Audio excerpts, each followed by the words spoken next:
Two numbers are respectively 10% and 25% more than a third number. The percentage of the first to the second கேட்டிருக்காங்க. இப்போது 3 number இருக்கான், அது என்னன்னு கொடுக்கல, x Y இசட்னு கொடுத்துருக்காங்க.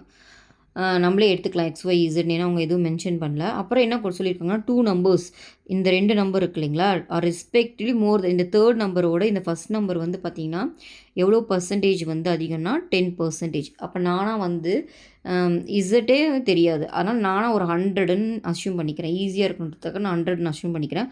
அப்போ 10% அதிகம்னா இது 110ன்னு வரும், இது 25% அதிகம்னா 125ன்னு வரும். ஓகேவா, எதுவுமே கொடுக்கல, நான் இசட்டுமே நானாக 100ன்னு அஸ்யூம் பண்ணி போட்டிருக்கேன். இப்போ 3 நம்பரும் தெரிஞ்சிச்சு. இப்போ என்ன கேட்குறாங்கன்னா, the percentage of first to the second, ஃபஸ்ட்லேருந்து செகண்டுக்கு எவ்வளோ பர்சன்டேஜ், அதாவது எக்ஸ் பை ஒய் பர்சன்டேஜ்னு கேட்குறனால இன்ட்டு 100 போடணும், இதுதான் கேட்குறாங்க. ஓகேவா, இப்போ நம்மளுக்கு ஒய் எவ்வளோன்னு தெரியும், 125, எக்ஸ் என்னன்னு தெரியும் 110, பர்சன்டேஜ்னு கேட்டதுனால இன்ட்டு 100. ஓகேவா, 25 டேபிளில் கேன்சல் பண்ணிங்கன்னா இது 5, இது 4.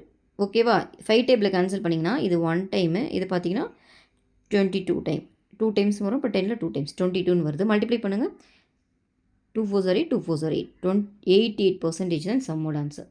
ஓகேவா.